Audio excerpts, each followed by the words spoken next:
అధ్యాయం 5వ వచనం అందరము చదువుకుందాం. అందరం కలిసి చదువుకుందాం. అప్పుడు సింహాసనాసీనుడై ఉన్నవాడు, ఇదిగో సమస్తమును నూతనమైనవిగా చేయుచున్నానని చెప్పాను. మరియు ఈ మాటల నమ్మకమును నిజంనై ఉన్నవి కనుక వ్రాయమని ఆయన నాతో చెప్తున్నాడు. రైట్, ఇక్కడ ఇది కూడా దేవుని బిడ్డలారా, మరి దేవుడు చెప్తా ఉన్నాడు, ఇది పరలోక రాజ్యంలో ప్రభు అయిన యేసుక్రీస్తు ప్రభువారు మళ్ళీ మనల్ని పూర్తిగా అక్కడ కూడా ఏం చేయబోతున్నాడు. మొత్తం అక్కడ మనం గమనించినట్లయితే సమస్తమును నూతనమైనవిగా చేర్చున్నానని అక్కడ చెప్పాడు. కాబట్టి దేని పిల్లరా, రేపు పరలోక రాజ్యం పోయిన తర్వాత మనకు సమస్తం నూతనంగా ఉంటుంది. ఇక్కడ బాధలు, ఇక్కడ కన్నీళ్ళు, ఇక్కడ వేదన, ఇక్కడ ఎన్నో భరించిన అక్కడ పరలోక రాజ్యం పోయిన తర్వాత మనకు బాధ, వేదన, కన్నీరు, దుఃఖము అక్కడ ఏమీ ఉండదు. మరి ఏముంటుంది అక్కడంటే సమస్తం మనకు నూతనమైనదిగా మనకు ఉంటుంది. అందుకని దీని ద్వారా పరలోక రాజ్యంలో ఈ సన్నివేశం ఏంటంటే, రేపు పరలోక రాజ్యం పోయిన తర్వాత దేవుడు దుఃఖాల నుండి, బాధల నుండి, కష్టాల నుండి, కన్నీళ్ళ నుంచి విడిపించి అక్కడ సమస్తమును నూతనమైనవిగా చేసినానని చెప్పిన సందర్భం. అయితే ఈ సందర్భంలో మొట్టమొదటిగా మరి భూలోకంలో కూడా మనల్ని ఏం చేసినాడు ప్రభు, పాత జీవితం నుండి తొలగించి నూతనమైన జీవితాన్ని ఇచ్చాడు. దాన్ని బట్టి ప్రభువు మనం ఆరాధన చేద్దాం. మరి పరలోక రాజ్యంలో నూతనమైనవిగా చూడడానికి ముందు, పరలోక రాజ్యంలో అనేక సంగతులు కొత్తమైనగా చూడక ముందు, భూలోకంలో మన జీవితంలో కూడా చేసిన దేవుడు కొన్ని నూతనమైన కార్యాలను దేవుని వాక్యం నుంచి మనము ధ్యానించుకుందాం. ఒకప్పుడు దేవుని నమ్ముకోక ముందుకు మన జీవితం ఏ విధంగా ఉండేది, దేవుని నమ్ముకున్న తర్వాత మన జీవితం ఏ విధంగా ఉన్నది. ఒకప్పుడు మన జీవితం ఏ విధంగా ఉండేది, మన హృదయం మంచిదా కాదు, మన చూపులు మంచిగా కాదు, మన తలంపులు మంచిగా కాదు. ఒకప్పుడు పాత జీవితంలో, నా జీవితంలో నేనైతే మరి రక్షణ పొందక ముందు మరి సినిమాలు చూసేవాడిని. నేను 7వ తరగతిలో రక్షణ పొందాను. 7కు తర్వాత బ్యాప్టిజం అనేది 10th అయిపోయాక బాప్టిజం తీసుకున్నాను. రక్షణ పొందక ముందు నా జీవితం కూడా మరి చెత్త జీవితం. నేను మరి రక్షణ పొందక ముందు చిన్నప్పుడే నేను దొంగతనాలు చేసేవాడిని. చిన్నప్పుడే నేను బీడీలు, సిగరెట్లు తాగేవాడిని. నాకు కొంతమంది స్నేహితులు ఉండేవాళ్ళు. వీళ్ళు మా బడి తప్పించి బడి కొట్టి నన్ను వాళ్ళు మా దగ్గర పక్కకు గుట్ట ఉంటుంది. ఆ గుట్ట కాడ చెట్లు అవన్నీ ఉంటాయి. బడి కొట్టి గుట్ట కాడికి వెళ్ళి సీతాఫలాలు కోయటము, ఈ రకరకాల జీవితం జీవించేవాళ్ళు. ఈ రకంగా మళ్ళీ దొంగతనం, కంకి చేనులలో దొంగతనం చేసి కంకులు విరుచుకొని వచ్చి ఆ దొంగతనంగా కంకులు కాల్చుకొని తినేవాళ్ళం. ఈ రకంగా ఇటువంటి బాల్యం నుంచే ఇటువంటి చెడ్డ పనులు ఈ విధంగా ఉండేవి. దేవుని కృపను బట్టి దేవుడు నాకు ఇచ్చిన రక్షణ భాగ్యం తర్వాత నా పాత జీవితాన్ని ఏం చేశాడు, మార్చాడు. అందుకనే 2 కొరింథీ 5వ అధ్యాయం 17వ వచనం చదవండి. 2 కొరింథీ 5వ అధ్యాయం 17వ వచనం. 5:17. 2 కొరింథీ 5:17 చదవండి. 5:17. కాగా ఎవడైనను క్రీస్తునందున్న యెడల వాడు నూతన సృష్టి, పాతవి గతించెను, ఇదిగో కొత్తవాయెను. రైట్, ఇక్కడ చూడండి దేవుని బిడ్డలారా, ఎవడైనా క్రీస్తునందున్న యెడల ఏమవుతాడట, వాడు నూతన సృష్టిగా మారతాడు. పాతవి గతించెను, ఇదిగో కొత్తవాయెను. ఇంకా మీ జీవితంలో ఎవరైనా మరి ఈ లోకం సంబంధమైన పాత జీవితం కలిగి ఉంటే మీరు దేవుని మీ సొంత రక్షకుని అంగీకరించండి. యేసుక్రీస్తు ప్రభువాన్ని నీ సొంత రక్షకునిగా నీవు అంగీకరించినట్లయితే నీ పాత జీవితాన్ని ప్రభు మార్చేవాడుగా ఉన్నాడు. అంతేకాకుండా నేను నూతన సృష్టిగా చేసేవాడుగా ఉన్నాడు.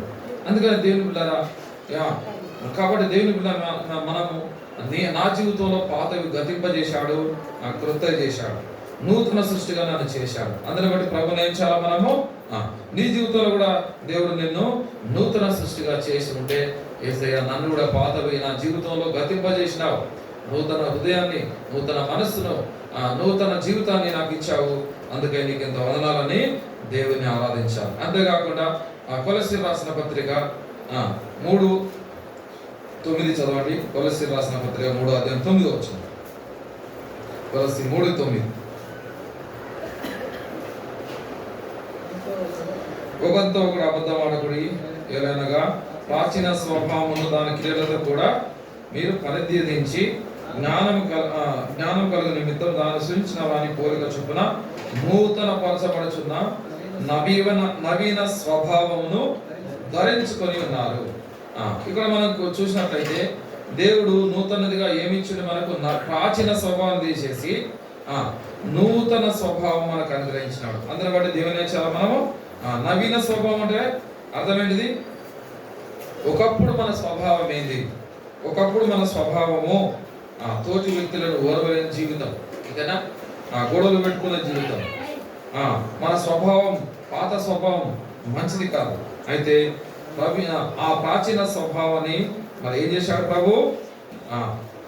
యేసుక్రీస్తు ప్రభువారు మన జీవితంలోనికి రావడం ద్వారా మన ప్రాచీన స్వభావాన్ని మరి తీసివేశాడు. అంతేకాకుండా ప్రాచీన క్రియలను కూడా ఏం చేశాడు? ప్రాచీన క్రియలను కూడా మనకు పరిత్యజింపజేశాడు. చూడండి, 10 చదవండి. 9-10 మళ్ళీ కలిసి ఉన్నా. ఒకరితో ఒక అబద్ధం. ఇలా ప్రాచీన స్వభావమును దాని క్రియలతో ఏం చేశాడట? ఇక్కడ ప్రాచీనని ఏమన్నది? ఇక్కడ మూల భాషలో 8వ నంబర్ కింద ఫుట్నోట్ ఏమన్నది? ప్రాచీన పురుషుని. ప్రాచీన స్వభావం అంటే ప్రాచీన పురుషుని దాని క్రియలతో కూడా ప్రత్యేకించి జ్ఞానం కలిగిన నిమిత్తం దాన్ని సూచించడానికి కోరుకుంచుకున్న నూతన పరచుకున్న నవీన స్వభావమును ధరించుకొని ఉన్నారట. కాబట్టి దేవుని పిల్లమైన మనం రెండోదిగా ప్రభు మనకు చేసిన మేలు ఏంటంటే మన స్వభావాన్ని మార్చేశాడు. అందుకని మీలో ఇంకెవరైనా మీ స్వభావాన్ని మార్చుకోకుండా ఉంటే రాతి హృదయం మీలో నుండి తీసివేసి మాంస హృదయాన్ని దేవుడు ఇచ్చేవాడు. నువ్వు ఎంత దుర్మార్గులమైన, ఎంత నీ హృదయం ఎంత కఠినమైందన్న, అయ్యో నీకు మారలేను అని నువ్వు ఏం తలంచకూడదు. నువ్వు ప్రభు దగ్గరికి వస్తే నీ స్వభావాన్ని ప్రభు ఏం చేస్తాడు? మారుతాడు. ఎంతోమంది రౌడీలు, గూండాలు, బాంబులు పట్టిన చేతుల ఇప్పుడు ఏం పడుతున్నారు? బైబిల్ కొడతా ఉన్నారు. ఈ రకంగా చూసినట్లయితే ఢిల్లీ దగ్గర తిహార్ జైలు అని ఉంటుంది. ఆ తిహార్ జైలులో దైవజన్ భక్త సింగ్ గారి శిష్యుడైన బ్రదర్ స్టీవెన్ చిన్నప్ప, ఈ స్టీవెన్ చిన్నప్ప గారు మరి అక్కడ ఢిల్లీ పోలీసులు ఈ తిహార్ జైల్లో వాక్యం చెప్పడానికి ఆయన పంపించారు. దైవజన్ భక్త సింగ్ గారు కూడా ప్రార్థన చేసి ఆ జైల్లోకి వెళ్ళి వాక్యం చెప్పమని చెప్పినాడు. చెప్పినప్పుడు ఆ జైల్లోకి వెళ్ళి వాక్యం చెప్తే కరడు కట్టిన నేరగాలను ఏం చేసిండ్రు? దేవుడు ఆయన రక్షణ. ఈ కరడు కట్టిన నేరగాలు ఏంటంటే బయట అన్నుకొని, కొట్టుకొని, పొడుచుకొని మళ్ళా జైలుకి పోయి కూడా చంపాలా, జైల్లో కూడా చంపాలని ఆ దైవజనుడు చెప్తుండు. వాడు ఏం చేసినట్టే ఎక్కడ కత్తి పట్టుకున్నా పెట్టినా దొరకబడతారు పోలీసులు. ఒక చిన్న కత్తి వాడు ఏం చేసినట్టే ఈ లోపల పెట్టుకున్నారు పళ్ళల్లో, దవడ పళ్ళకు పక్కకు లోపల కత్తి పెట్టుకొని లోపల పెట్టట. ఏది అక్కడ ఉన్న వీని శత్రువును జైల్లో కూడా పోయి చంపాలని ఈ లోపల పోయి కత్తి పట్టి తీసుకొని వచ్చి మళ్ళీ లోపల కూడా ఆ జైల్లో కూడా ఈ కత్తి తీసి వాళ్ళు చంపేసారట. అలా ఎక్కడి నుంచి తెచ్చిన వారు ఈ కత్తి అని పోలీసులను అడిగితే వాడు ఏం చెప్పాడు? నా నోట్లో పెట్టుకొని వచ్చిన సార్ అని చెప్పి. అంటే ఎంత దుర్మార్గులు ఎవరు! అయితే అటువంటి దేవుడు ఏం చేసిండు? దైవజనుడు స్టీఫెన్ చిన్నప్ప గారి వాక్యం ద్వారా రక్షణ పొంది అనేక మంది బైబుల్ ఎక్కడ మారుతున్నారు? కరడు కట్టిన దొంగలు కూడా దేవుని వాక్యం. అందుకనే అక్కడ ఉన్న గవర్నమెంట్ పోలీసు వాళ్ళు కూడా అఫీషియల్గా ఈసారి దుర్మార్గులను వాళ్ళకు నైతిక విలువలు బోధించండి, నైతికంగా ఈ మానవ క్రూర మృగాలను వాళ్ళను ఒక సాధారణ మానవులుగా వాళ్ళను తయారు చేయాలని, వాళ్ళలో నైతిక మార్పు రావాలని, వాళ్ళ సైకాలజికల్గా వాళ్ళకు కౌన్సిలింగ్ ఇవ్వండి అని చెప్పి మరి పోలీస్ వారే అనుమతించి అది చెప్పినప్పుడు ఆ బైబుల్ కూడా దైవజనులు తెప్పించినప్పుడు బైబుల్ కూడా వాళ్ళకు పంచుకుంటూ దేవుని వాక్యం వాళ్ళకు బోధించారు. ఇప్పటికీ ఆ దొంగలు, ఆ తిహార్ జైలు దొంగలు బైబుల్ అనేది తిహార్ జైల్లో దొరుకుద్ది, అవైలబుల్ అని బయట పోతుంది, బైబుల్ దొరకదు అని పోయేటప్పుడు కూడా ఖచ్చితంగా ఒక బైబుల్ అక్కడి నుంచి పట్టుకొని పోతారట. దేవుని స్తోత్రం. ఎవరు మారుస్తారండి? ఎవరి జీవితం ఎవరు మారుస్తారు? దేవుడు మారుస్తారు. ఎందుకంటే ఇప్పుడు ఉదాహరణకు ఒక కారు కనిపెట్టిన ఇంజనీర్లు కారు ఎక్కడ ఖరాబ్ అయిందని అని బాగు చేయగలరు, అంతేనా కాదు? కారును కనిపెట్టిన ఇంజనీర్ ఏం చేయగలుగుతాడు? అది ఎక్కడ ఫెయిల్ అయిందో ఏ ఖరాబ్ అయిందో చెప్పగలుగుతాడు. మనిషిని తయారు చేసింది ఎవరు? దేవుడు. మనిషిని తయారు చేసింది, మానవునికి స్వభావం పెట్టింది, మానవునికి మెదడు పెట్టింది, మానవునికి ఆలోచన పెట్టింది ఎవరు? దేవుడు. మరి దేవుడు పెట్టిన ఈ మెదడును మార్చే శక్తి కూడా, సరి చేసే శక్తి మళ్ళీ ఎవరికి ఉంటుంది?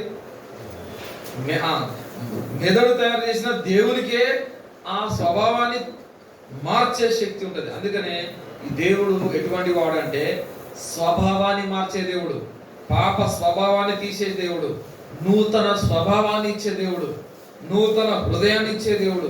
మానవుని యొక్క పాపాల కోసం తన రక్తం గార్చి ప్రాణం పెట్టి చనిపోయి సమాజపడి 3వ దినమున తిరిగి లేచాడు. అందుకని చూడండి, హెబ్రీ రాసిన పత్రిక 10వ అధ్యాయం 19వ వచనం. హెబ్రీ రాసిన పత్రిక 10వ అధ్యాయం 19వ వచనం చదవండి. హెబ్రీ 10:19.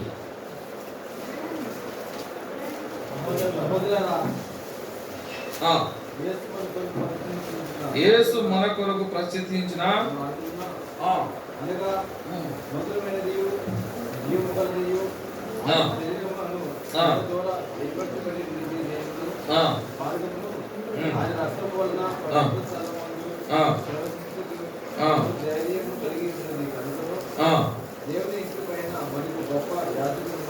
దేవుని ఇంటి పైన గొప్ప. చూడండి, ఈ 10వ అధ్యాయం 19వ వచనంలో మనం గమనించినట్లయితే ఎటువంటి తెర ద్వారా? శరీరం అనే తెర ద్వారా ఏం చేశాడు? యేసు మన కొరకు ప్రతిష్ఠించిన మార్గమున, అనగా నూతనమైనది జీవం గలది అను ఆయన శరీరం అనే తెర ద్వారా ఏర్పరచబడిన ఆయన మార్గమున, ఆయన రక్తం వల్ల పరిశుద్ధ స్థలమును ప్రవేశించుటకు మనకు ధైర్యము కలిగినది. నూతనమైన మార్గం. ఏడిది నూతనమైన మార్గము? దేని పిల్లలు ఇక్కడ చూడండి, దేవుడు మన కొరకు ప్రతిష్ఠించిన మార్గం. అది ఎటువంటిది అంటే నూతనమైన మార్గం, జీవం కలిగిన మార్గం. ఈ మార్గం ఎక్కడి నుంచి పోతా ఉన్నది? శరీరం అనే తెర ద్వారా. శరీరం అనే తెర ద్వారా ఏర్పరచబడ్డ మార్గమున ఆయన రక్తం వలన పరిశుద్ధ స్థలమును ప్రవేశించటకు, పరలోక రాజ్యానికి చేరుటకు మనకు ధైర్యం కలుగుతా ఉన్నది. కాబట్టి దేవుని పిల్లలు, అందుకని యేసుప్రభువు నేనే మార్గమును సత్యమును జీవమును, నా ద్వారా తప్ప తండ్రి యొద్దకు ఎవరునూ ప్రవేశించలేరు అని యేసుక్రీస్తు ప్రభువారు తెలియజేస్తా ఉన్నాడు. కాబట్టి దేవుని పిల్లరా, ఈ మార్గం ద్వారా దేవుడు మనల్ని ఏం చేస్తా ఉన్నాడు అని అంటే ఆయన రక్తం వలన పరిశుద్ధపరిచి. ఏసే మార్గం ఎందుకు, ఆయన మార్గం ఎందుకు అనంటే మానవుని యొక్క పాపాలు పోయేది కేవలం ఎక్కడ అంటే యేసు రక్తంలో మాత్రమే. యేసు రక్తం ప్రతి పాపం నుండి మనలను పవిత్రులుగా చేయదు, మన మనస్సాక్షిని శుద్ధి చేసేది. ఈ విధంగా యేసుక్రీస్తు ప్రభువారి ద్వారా మాత్రమే మనకు పరలోక రాజ్యం, యేసుక్రీస్తు ప్రభువారి ద్వారా మాత్రమే మనకు మోక్షం. అందుకనే దేవుని బిడ్డలారా, ఇంకే మార్గం మనకు లేదు. కాబట్టి దేవుని బిడ్డ, మనం పశువుల యొక్క జంతువుల యొక్క రక్తము పాపం తీసివేయట అసాధ్యం. మరి ఎవరిది రక్తం అంటే యేసు రక్తము ప్రతి పాపం నిర్మూలనను పవిత్రులుగా చేసేదిగా ఉన్నది. కాబట్టి దేవుని బిడ్డ మనం గుర్తుంచుకోవాలా, నువ్వు ఎంత ఘోర పాపమైనా సరే ఇక్కడ నుంచి నూతన ఈ సంవత్సరంలో నువ్వు తీసుకోవాల్సిన దేవుడు నీ కొరకు చేసిన ఈ మార్గంలో, ఈ మరి ప్రభు నీ కొరకు చేసిన ఈ త్యాగంని నువ్వు గుర్తించి నీవు దేవుని ఆరాధించేవాడిగా, నూతనంగా ప్రభుని స్తుతించేవాడిగా ఉండాలని దేవుడు చేస్తా ఉన్నాడు. అందుకనే మనకు అంతేకాకుండా ఇంకోటి కొత్త నిబంధన కూడా మనకు ఇంకోటి ఏమి ఇచ్చాడు, మరి నూతనమైన మార్గాన్ని మనకి ఇచ్చాడు. ఇప్పుడు ఇంకోటిగా మనం చూసుకున్నట్లయితే నూతనంగా ఏమి ఇచ్చాడంటే కొత్త నిబంధన అనేది ఇచ్చాడు. చూడండి, 1 కొరింథీ 11వ అధ్యాయం 25వ వచనం. 1 కొరింథీ 11:25 చదవండి. 1 కొరింథీ 11:25.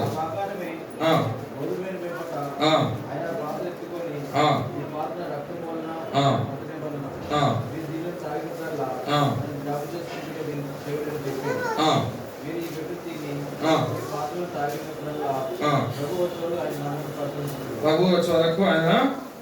ఇప్పుడు చూడండి, ఇంకా క్రొత్త విషయం ఇక్కడ ఏంటిదంటే ఈ పాత్ర నా రక్తంలోనైనా క్రొత్త నిబంధన. మీరు దీన్ని తాగినప్పుడల్లా నన్ను జ్ఞాపకం చేసుకుంటాకై దీని చేయను. ఇక నా రక్తంలోనైనా కొత్త నిబంధన అంటున్నాడు. కాబట్టి మనకు ఆయన రక్తం ద్వారా మనకి ఏమి ఇచ్చాడో కొత్త నిబంధన కూడా మనకి ఇచ్చాడు. కాబట్టి దేని పిల్లల మనం గుర్తించుకోవాలా, ఈ కొత్త నిబంధన కూడా మనకు ఇచ్చాడు. అందుకనే 2 కొరింథీ 3:6లో అపోస్తలుడైన పౌలు ఏమంటాడు చూడండి. 2 కొరింథీ 3:6, 2 కొరింథీ 3:6 ఆయనే మాకు కొత్త నిబంధనకు అనగా అక్షరంలో కాదు కానీ ఆత్మకే పరిచారం అవుటకు మాకు సామర్థ్యము. ఆయనే మమ్మల్ని కొత్త నిబంధనకు అనగా అక్షరమున కాదు కానీ ఆత్మకే పరిచారం అవటకు మాకు సామర్థ్యము కలిగించి ఉన్నాడు అని అంటున్నాడు. కాబట్టి దేవుని బిడ్డలారా, ఈ కొత్త నిబంధనకు మనల్ని ప్రభు ఏం చేశాడు అని అంటే అనగా అక్షరమున కాదు ఆత్మకే పరిచారకులమవుటకు, కొత్త నిబంధనకు పరిచారముగా మనల్ని చేశాడు. కొత్త నిబంధనకు పరిచారకుల మగుటకు సామర్థ్యాన్ని కలగజేశాడు. కొత్త నిబంధన ఇచ్చాడు. ఆ కొత్త నిబంధన పరిచారణకు సామర్థ్యాన్ని కూడా మనకి ఇచ్చాడు. అంతేకాకుండా మనకు నూతన యెరూషలేము, అంతేనా? ఇప్పుడు మనం చదువుకున్న బాగా 2వ వచనం చూద్దాం. ప్రకటన 21:2, ప్రకటన 21:2.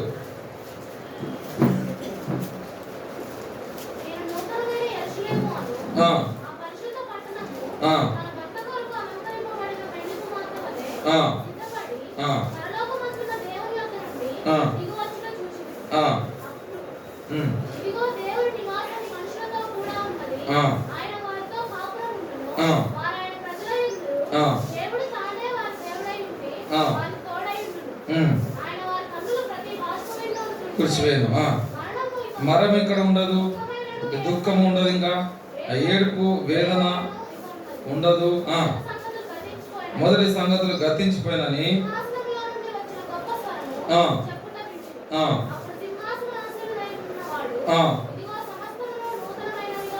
సమస్తమును నూతనమైనవిగా చేర్చున్నాను అని చెప్పాడు. కాబట్టి దేవుని పిల్లమైన మనం గుర్తుపెట్టుకోవాలా, ఈ మన జీవితంలో ప్రతిదాన్ని దేవుడు ఏం చేస్తా ఉన్నాడు? నూతనమైనవిగా చేర్చున్నాను అన్నాడు. ఈజ్ కంటిన్యూయింగ్, అంతేనా కదా? దేవుని పిల్లరా చూడండి, చేర్చున్నాను అంటే అర్థం ఏంటిది? నూతనమైనవిగా, ఇదిగో ఈ సమస్తం నూతనంగా చేయుచున్నానని చెప్పారు. చేయుచున్నాను అంటే ఇంకా మనల్ని నూతనంగా చేస్తున్నాడు. అందులో బట్టి ప్రభుని ఏం చేయాలా? మనము ఆరాధన. వాస్తవానికి దేవుని బిడ్డలారా, ఊరికే చేయాలా? ఆయన రక్తాన్ని కార్చిండు. ఆయన శరీరం అనే తెర చింపబడ్డది. శరీరం అనే తెర ద్వారా మనకి ఏం చేసిండు? మరి నూతనమైన మార్గాన్ని ప్రతిష్ఠించిండు. శరీరం అనే తెర అని ఎందుకన్నాడు? తెర యేసుప్రభు చనిపోయినప్పుడు దేవాలయం తెర ఏమైంది? 2గా చిరిగింది. ఇక్కడ మనం 2 విషయాలు గుర్తుపెట్టుకుందాం. దేవుని బిడ్డలారా, యేసు ప్రభు ఎంతగా శ్రమ పడ్డాడు నీ కొరకు నా కొరకంటే, ఎంతగా శ్రమ అంటే సామాన్య విషయం కాదు. మనము ఈ యేసు ప్రభు శ్రమ గురించి కొన్ని విషయాలు మనం చూసుకుందాం. మొట్టమొదట గమనించినట్లయితే దేవుని బిడ్డలారా, 2004 సంవత్సరంలో, ఏ సంవత్సరము? 2004 సంవత్సరంలో మెల్ గిబ్సన్ అనే ఒక హాలీవుడ్ డైరెక్టర్, ఒక మూవీ డైరెక్టర్, సినిమాలు తీసేట ఆయన మెల్ గిబ్సన్ అనే ఒక ఆయన ఉన్నాడు. ఈయన 2004లో యేసుక్రీస్తు ఏ విధంగా శ్రమ పడ్డాడు, ఒక పర్ఫెక్ట్గా రియలిస్టిక్గా యేసు ప్రభు శ్రమల గురించి, యేసు ప్రభు పడ్డ కష్టం గురించి సినిమా తీయాలని ఆయన ఆలోచన చేశాడు. చేసి ఆయన అది ఏం చేసిందంటే ప్యాషన్ ఆఫ్ ద క్రైస్ట్, విన్నారా పేరు? సినిమా ఏం సినిమా తీశాడు ఆయన? Passion of the Christ. Passion of the Christ అంటే యేసుక్రీస్తు యొక్క దయ అనే దాని గురించి ఆయన తీశాడు. ఆయన యొక్క శ్రమలు కేవలం ఆయన మరి ఏం తీశాడంటే కేవలం యేసు ప్రభు యొక్క శ్రమల గురించే తీశాడు. ఏ రకంగా యేసుక్రీస్తు వారు శ్రమలు పొందాడు అనే విషయాన్ని తీశాడు. దేవుని బిడ్డలారా, మరి తీసే ముందు ఆయన మంచి సినిమా, మరి హీరో కూడా మంచిగా ఉండాలా. యేసు ప్రభు అంటే ప్రేమామయుడు, దయామయుడు, మరి ఆయన జాలి కలిగిన దేవుడు కాబట్టి ఏం చేయాలా? అటువంటి కొంచెం జాలి కలిగిన ఒక వ్యక్తి కావాలని అమెరికాలో ఒక వ్యక్తి ఉన్నాడు, హాలీవుడ్ యాక్టర్. ఆయన పేరు జిమ్ కేవియజల్. ఏం పేరు ఆయన పేరు? జిమ్ కేవియజల్. ఈ కేవియజల్ అనే ఈ హీరోను మెల్ గిబ్సన్ అనే డైరెక్టర్ పిలిపించి ఏం చేశాడంటే, అయ్యా నేను యేసు ప్రభు గురించి, ఆయన శ్రమల గురించి మాత్రమే సినిమా తీయాలనుకుంటున్నాను, దానికి నీకు మంచి రెమ్యునరేషన్ ఇస్తాను, మరి నువ్వు దానికి ఒప్పుకుంటావా అని అడిగాడు. అడిగినప్పుడు మెల్ గిబ్సన్, జిమ్ కేవిజర్ అనే హీరో ఏం చేసిండంటే తన తోటి వ్యక్తులను అడిగాడు. షేర్ చేసుకుంటే వాళ్ళందరూ ఏం చెప్పారంటే, యేసుప్రభు సినిమా తీయకురా బాబు, దేవుడు సినిమా తీస్తే అందరూ నిన్ను నీ ఫోటోలు పెట్టుకొని దేవుడిగా చూస్తారు, ఆ తర్వాత నీకు ఎటువంటి ఛాన్సులు రావు, నీకు ఎటువంటి తర్వాత సినిమా ఛాన్సులు నీకు రావు, అందరూ నేను దేవునిగానే చూస్తారు, కాబట్టి ఇక అందరితోటి నీ జీవితం హీరోగా నువ్వు మళ్ళీ కొనసాగించలేవు, నీ జీవితంలో ముందుకు వెళ్ళిపోలేవు అని చెప్పాడు.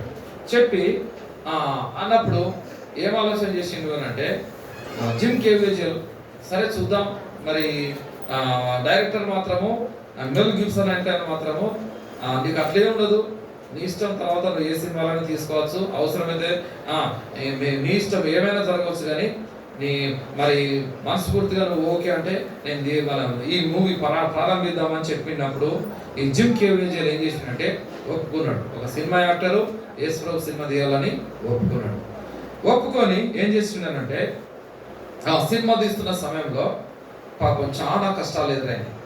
ఎందుకంటే యేసు ప్రభు తీసిన సినిమాలు సామాన్య విషయాలు కాదు, సామాన్యమైనది కాదు, ఆయన శ్రమలు సామాన్య విషయం కాదు, అది తీయడం అనేది చాలా కష్టమైనది.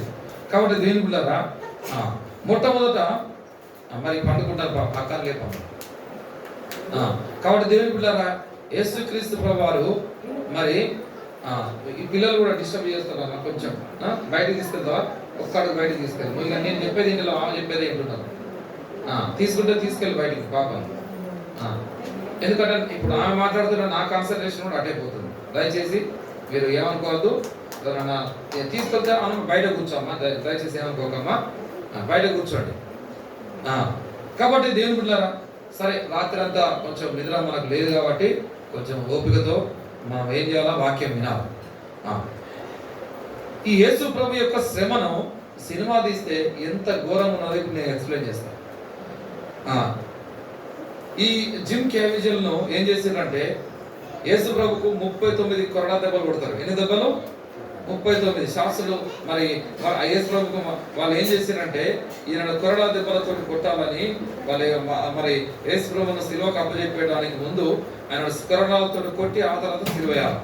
ఈ రకంగా మా ధర్మశాస్త్ర ప్రకారం మరి 39 దెబ్బలు కొట్టాలని వాళ్ళు అన్నప్పుడు యేసు ప్రభువును వాళ్ళు తీసుకెళ్ళినారు. సైనికులు తీసుకెళ్ళి ఇప్పుడు ఆ సన్నివేశము ఈ మెల్ గిబ్సన్ అనే డైరెక్టరు తీయాలి అని అంటే యేసు ప్రభును ఒక చోట కట్టేసినట్టుగా పెట్టి కొడతా ఉంటే వెనక నుంచి ఒక మెటల్ పెట్టినారు. వెనక మెటల్ ప్లేట్ పెట్టి ఆ మెటల్ను మెటల్ మీద కొట్టాలని కొడుతూ వస్తున్నారు. అయితే సినిమాలో ఆయన వీప్ మీద కొట్టినట్టుగా కనబడతా ఉంటుంది అన్నట్టు. ఆ రకంగా సెట్టింగ్ చేస్తూ ఉంటే అక్కడున్న ఎవరు అని అంటే మన ఈ కొరడాలతో కొట్టే ఆర్టిస్టులు ఎవరు అంటే వాళ్ళు అరబ్స్ అనే వాళ్ళు అక్కడ వాళ్ళ ఇప్పుడు ఇంగ్లీషు ఈ డైరెక్టర్ చెప్పే ఈ ఇంగ్లీషు ఈ అరబ్స్ కొంచెం అర్థం కాక వాళ్ళు ఏం చేశారంటే రియల్ కొరడాలు ఇచ్చాడు, సినిమా రియలిస్టిక్ గా ఉండాలని చెప్పి ఆ రియల్ కొరడాలతోటి కొడతా ఉంటే వాళ్ళు ఇట్లా సైడ్ కొట్టారు. మెటల్ పే కాకుండా మెటల్ దాటి ఏమైంది, సైడ్కి వచ్చేసింది. సైడ్కి ఎవరు ఉన్నారు? యేసుక్రీస్తు ప్రభు ఉన్నారు.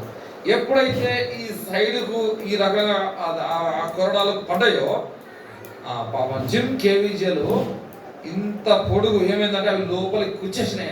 కూర్చేస్తే ఊరి చాలా తల్లడిల్లిపోయినాడు పాపం. యేసు ప్రభు నీ కొరకు నా కొరకు ఎంత తల్లడిల్లిపోయాడో ఆ సన్నివేశం ఎక్స్ప్లెయిన్ చేయాల్సి. వెంటనే అవి చాలా లోతు గుచ్చినాయి. రియల్ కొరడాలు లోతు గుచ్చేసరికి అది ఇట్లా లాగితే మొత్తం ఆయన చర్మం బయటకు వచ్చేసింది. వెంటనే ఊరి అంబులెన్స్ తీసుకొని వచ్చి మరి డైరెక్టర్ అంతా సెట్టింగ్స్ మొత్తం ఆపి ఆయనను తీసుకొని అంబులెన్స్ వేసుకొని హాస్పిటల్కి తీసుకెళ్లారు. హాస్పిటల్ తీసుకెళ్తే అబ్బా చాలా లోపలికి కూర్చున్నాయి, చాలా లోపలికి ఇవి దిగినాయి అని చెప్పి ఈయన చాలా ఆపరేషన్ చేయాలని చెప్పి మొత్తము 18 కుట్లు పడ్డాయట. ఎన్ని కుట్లు పడ్డాయి? పక్కకు 18 కుట్లు పడ్డాయి. 18 కుట్లేసి అవి ఆ కుట్లను పూడ్చినారు. 6 నెలలు హాస్పిటల్లో పనుకున్నాడు. ఎన్ని నెలలు? 6 నెలలు. అంటే చూడండి, యేసుక్రీస్తు ప్రభు వారికి ఒక్క కొరడ దెబ్బ ఈ జిమ్ కేవీజీలు భరిస్తే ఎంతో ఇబ్బంది పడితే 6 నెలలు హాస్పిటల్లో పడ్డాడు.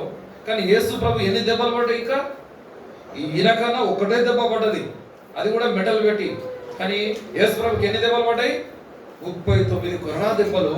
ఆయన గొల్లంతా ఏ విధంగా మరి లోపల నుంచి అవి చీల్చినాయో మనం అర్థం చేసుకోవచ్చు. దేవుని సేవ రెండోదిగా చూసినట్లయితే ఈ సన్నివేశం అప్పుడు హాస్పిటల్లో ఉండి జిమ్ కేవేజల్ మళ్ళీ ఒకసారి ఎవరిని పిలిపించాడు?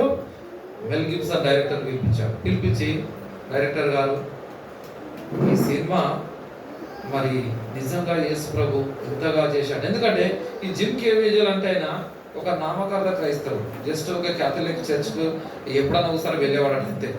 ఏది అది కూడా ఈ పండుగలప్పుడే కావచ్చు. మ్యాక్సిమం ఎక్కువగా యేసు ప్రభు అంటే తెలియదు, భయం భక్తి లేని జీవితం. ఆయన ఒక హాలీవుడ్ సినిమా యాక్టర్.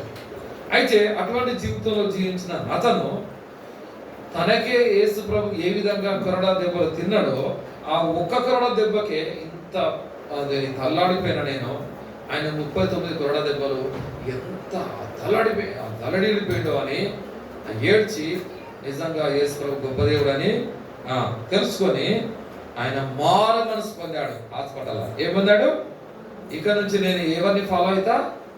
నేను యేసు ప్రభుని నమ్ముకుంటా, నేను యేసు ప్రభుని ఫాలో అవుతా అని చెప్పి ఆవిడ తీర్మానం చేసుకున్నాడు. దేవుని పిల్లరా, ఎంతో గొప్ప విషయం. తీర్మానం చేసుకొని మళ్ళీ జిమ్ కేవిజల్ సినిమా మళ్ళీ స్టార్ట్ 6 నెలల తర్వాత గాయం బాగైన తర్వాత మళ్ళా సినిమా స్టార్ట్ చేసినాడు. ఈసారి సినిమా స్టార్ట్ చేసినప్పుడు ఏం జరిగింది అని అంటే, ఏ సన్నివేశం తీయాలా అని అంటే, ఆ సిలువ మోయడానికి ఆ సిలువ కర్రలు వాళ్ళ మీద పెట్టి మోసుకొని పోవాలి.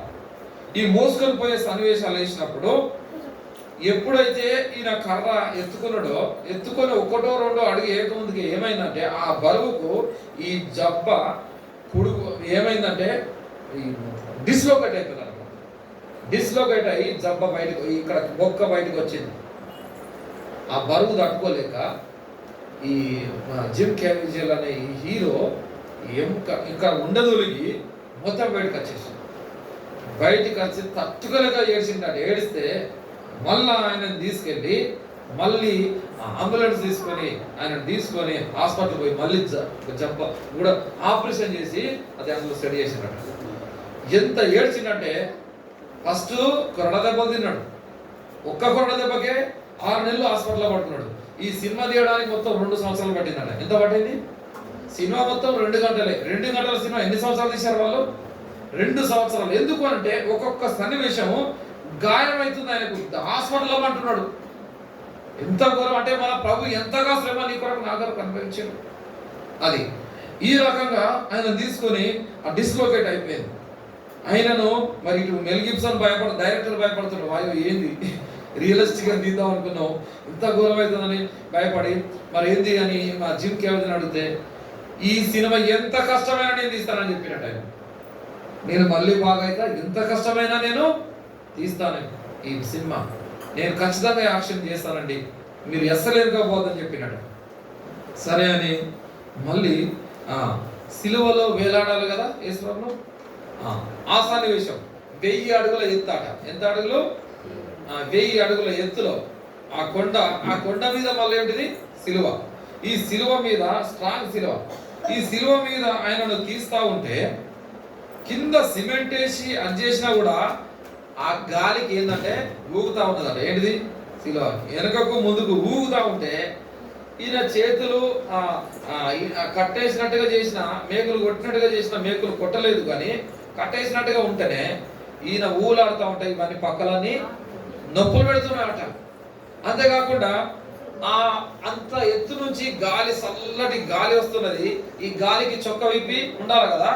ఈ చొక్కా విప్పి ఉండేసరికి ఆయనకు ఏమైందంటే నిమోనియా అటాక్ అయిందట. చాలా ఆయాసము, దమ్ము, ఆయాసం, ఇబ్బంది పడ్డాడట. అది ఒక్కటి 5 వరాలు తీసారట. ఎన్ని వరాలు? సిలువ.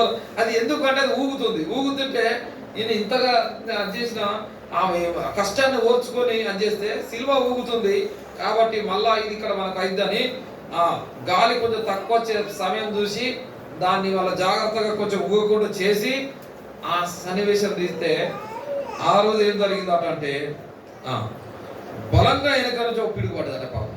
ఏం పడ్డది? ఆయన వెనక నుంచి పిడుగు పడేసరికి ఆయన ఇంకా ఆయన మీద మళ్ళీ పిడుగు. అప్పుడు కింద ఉన్న వాళ్ళతో అబ్బా చచ్చిపోయినాను ఆయన అనుకున్నారట. ఈ పిడుగు పడేసరికి కథం జిమ్ చచ్చిపోయిన అబ్బాయి అనుకొని అంతగా భయపడ్డట. ఆ కొన్ని మెరుపులు కిందన్న ఒకరిని తాకి కింద పడ్డాడు. ఈ జిమ్ముకి ఏమైందంటే 2 చెవుల మీద గట్టిగా కొడితే ఎట్లుంటుంది? మన 2 చెవుల మీద గట్టిగా తరిసినాం అనుకో, ఇట్లా సత్త ఎట్లుంటుంది? దిమ్మ తిరుగుతుంది. అంతేనా కాదు? ఏమర్థం కాదు. అట్లా కూడా ఆయనకు దిమ్మ తిరిగినట్టుగా చెవుల పొట్టి ఇట్లా కొట్టినట్టు అయిందట. కొట్టినట్టు అయ్యి ఆయనకి ఏం కనపడలేదు అన్న కొద్దిసేపు. కళ్ళతో కూడా ఏమీ కనపడలేదు. అంత దెబ్బ కొట్టినట్టు అయిందట. ఆ దెబ్బకు అయ్యా ఆయనకి ఏమైందని వెంటనే నిచ్చెన ఇంకొక ఆయన నిచ్చెన ఒక ఎక్కి పైకి ఎక్కి జిమ్ ఎట్లున్నా ఉంటే నో ప్రాబ్లం, నాకు పిడుగు నీ మీద ఏమైనా పడ్డది అంటే నో ప్రాబ్లం, నాకేం కాదు, జస్ట్ దెబ్బ తాకినట్టే నాకు అయింది అని చెప్పినట్టు. చెప్తే చాలా ఆయాసవచ్చుడు, ఆ చలికి ఇబ్బంది పడతా ఉంటే ఇంగ్లీష్లో ఒక ఫేమస్ సాంగ్ ఉంటుంది. ఇంగ్లీష్లో ఫేమస్ సాంగ్ అక్కడ కొద్దిసేపు ఆయనకి వివరిస్తే ఆ పాటను బట్టి మళ్ళీ సినిమా తీయడానికైనా ధైర్యం తెచ్చుకున్నాడు. దీన్ని బట్టి చూస్తే మనకు అర్థమవుతుంది ఈయనకన్నా ఊరికి ఎలాంటి తీసింది. కానీ యేసుప్రభుకి ఏం కొట్టారు? మేకులు కొట్టిండ్రు, కాళ్ళలో మేకులు కొట్టిండ్రు, తలకు మూలటి కిరీటం పెట్టిండ్రు. ఇంతగా వేలాడుతుంటే ఆయన ఇంత దానిలాడు కదా, అవునా కదా? ఈయన ఈ పక్కన నొప్పులు వేస్తా ఉంటే శ్వాస ఆడక ఇబ్బంది పడ్డాడు. అటు చల్లకాలకి ఈయనకు నిమోనియా వచ్చేసింది. మరి యేసుక్రీస్తు వారు నీ కొరకు నా కొరకు మరి ఎంత భరించాడు? అంతేనా కాదు?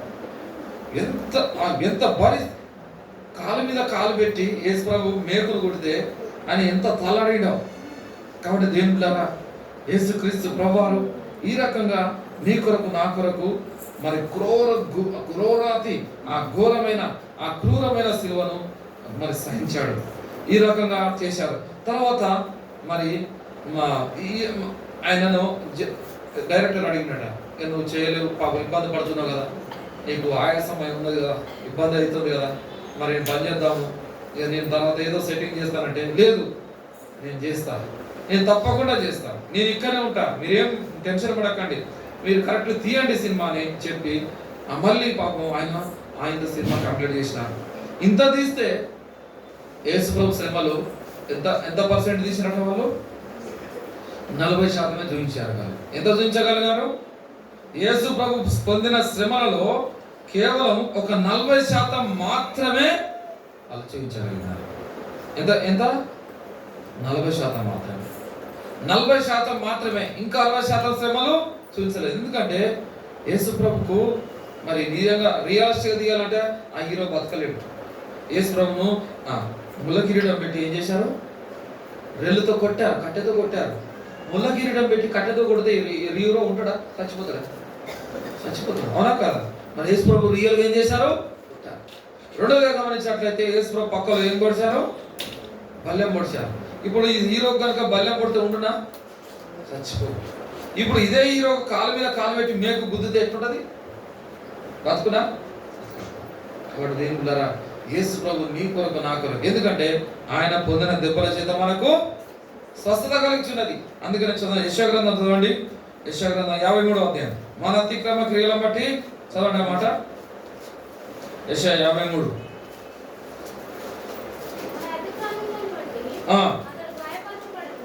5వ వచనం చదవండి. మన అతిక్రమ క్రియలను బట్టి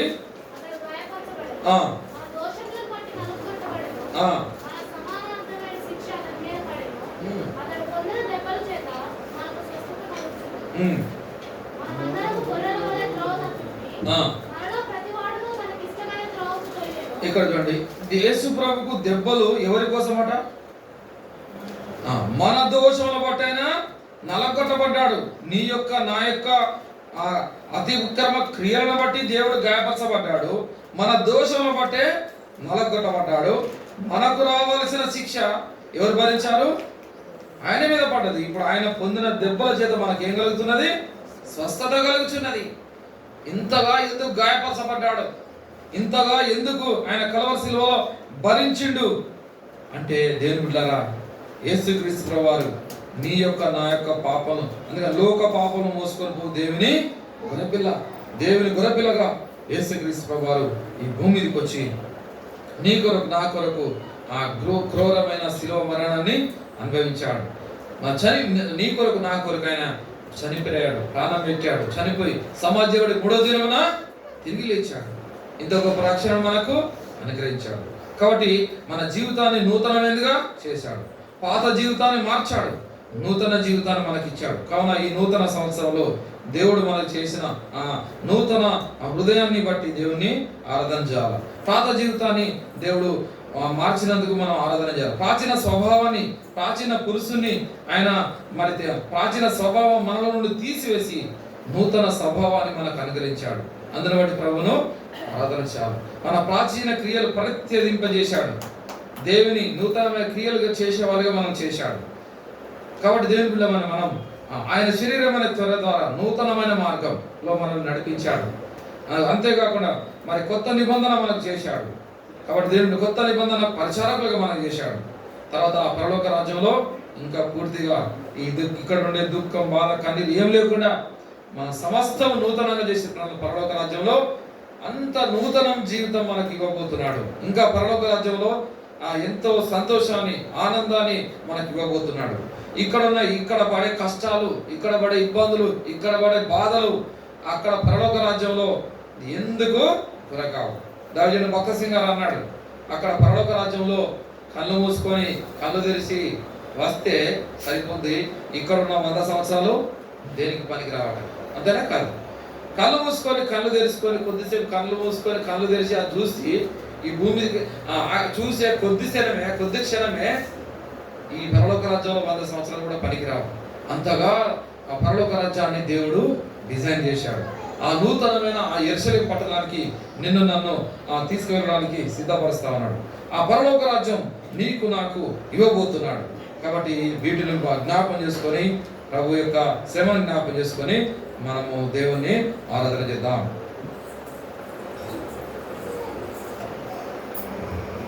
దయచేసి ఆరాధన చేయండి. గత రాత్రి ఎవరైతే చేయలేదో మీరు ముందు నిన్న రాని వాళ్ళు చేయండి. ఆ తర్వాత మనం సమయాన్ని చేస్తాం. మోకరించండి, ఆరాధన చేయండి.